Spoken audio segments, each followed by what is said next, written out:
Hey everyone, it's Fred here from Hillians Bricks with a new Lego investment rating video, and I know it's been a while since we've done some. If you're new here, make sure you like this video and subscribe to our channel, because we're going to be going through 7 metrics that we've come up with to analyze all Lego sets. And if you've got any recommendation, please leave a comment as well, which sets we should be analyzing going forward. But yeah, this is based on analysis that we do, and a lot of it is our opinion. So remember, this is not financial advice, so take that into consideration. We always advocate for you guys to do your own due diligence, but this is based on our experience, predominantly for the UK market as well.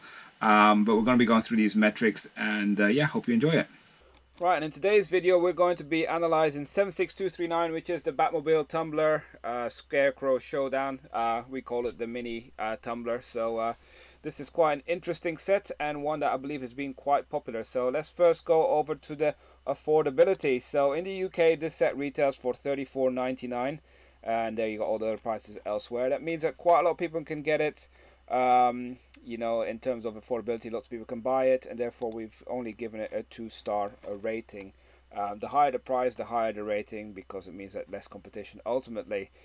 Next, we're going to be looking at the theme, and this is DC Universe, or the DC Comics. You know, these are part also of the superheroes. Generally, this theme does quite well, especially if you start to look at a sub-theme of Batmobiles. Batmobiles generally do really well, and therefore we're giving it a 4-star rating from an investment perspective.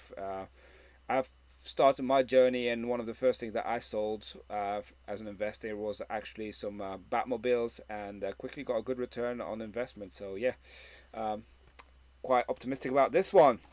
Next, we're going to be looking at the price per piece ratio. So this set is $34.99, as I mentioned. It got 422 pieces and 2 minifigures. We do adjustment for the minifigures, but even with that, it only's got a 3-star rating, which is a bit average.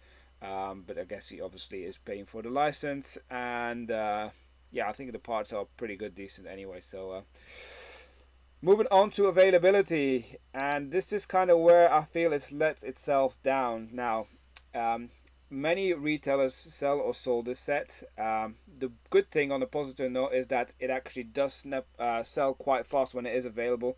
But we've seen it on Amazon, you know, we've seen it at Argos, Asda, Tesco, wherever. Loads of places have had this one, and that's usually not a good sign. So therefore, we scored it quite low, and we've only scored it a 1-star. But I think the caveat for this one is that it does sell out quite quick now. Is it Lego investors that are buying it, or is it people who actually really want it that are buying it? I think time will tell. I do think a lot of the investors have been buying it, especially when it's on discount.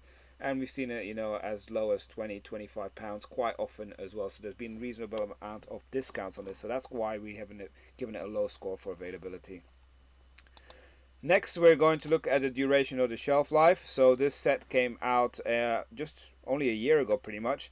1st of October 2021, and is expected to retire at the end of this year. So therefore, the forecasted shelf life is only about 15 months, and this is below the theme average, which we currently got at 19 months. So the theme average is based on the sets we've analyzed so far, based on our data. Then sets have actually retired, so we can calculate an average. I'm not sure if this is the overall average of all the sets in the theme, but based on the data we've got so far, this is what we've got. So as a result, we've given this a 3-star rating, and it's basically based on the theme average that we do the rating. So it gives you an understanding here. If you see the forecast is less than the theme, it usually is a bit better, maybe from a scoring perspective. Next, we're going to go on to the buzz score, and Batmobiles are pretty much always hyped up. Clearly, this is the smaller version of the big one, but it's the first time they've done one at this scale, and there was quite a lot of hype about it. I really, you know, quite liked it, and I haven't actually built one yet, I must admit. But when we look at also one of the measurements we start looking at now is you know, the YouTube videos, and we've seen that there's quite a lot of viewed videos. The top 3 videos actually account for 555,000 views, so we've given this a really high buzz score of 5-star because I think it deserves it. And then final measure we look at is the box size and weight. So this is just a small parcel.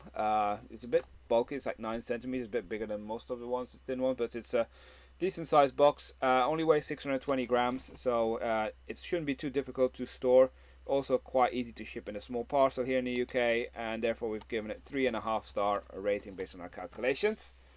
And then you might want to ask us, what has this done in overall score perspective? Now, I was quite disappointed by the scoring on this one, I must admit.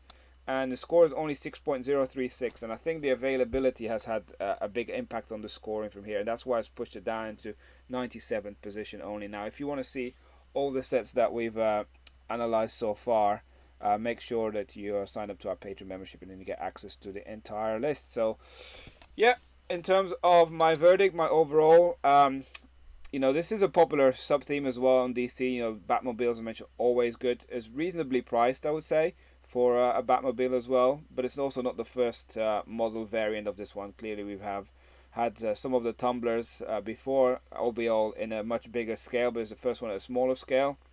But that will also kind of limit the impact potentially of how high this price could go in the future, right? So from my position, as I mentioned earlier, I've historically sold Batmobiles for good profit. They were one of the first sets that I sold, so I was quite optimistic when these ones came out that they would probably be doing quite well as well. I own around 5 or 10 of them, and eventually, if I were to pay full RRP, my price target would be, well, 70-80 pounds at a minimum. This is going to be my price target based on the prices I paid at. So, and I think that's quite realistic. We've seen when the set does sell out or is not available, it does increase in price quite rapidly. So, it might take some time to get there because I think this is going to be on lots of people's radar. But overall, I think it will do quite well. In terms of the next set we're going to be analyzing is going to be the Santa one. So yeah, Santa Sleigh is coming up. So let us know in the comment section of this video which sets you want me to analyze further as well in the future. Just make sure that they're at least 3 months old and that they're officially available on lego.com. So yeah. So there you have it. That's it for this video. Let us know what you thought and we hope to see you at the next one. Bye for now.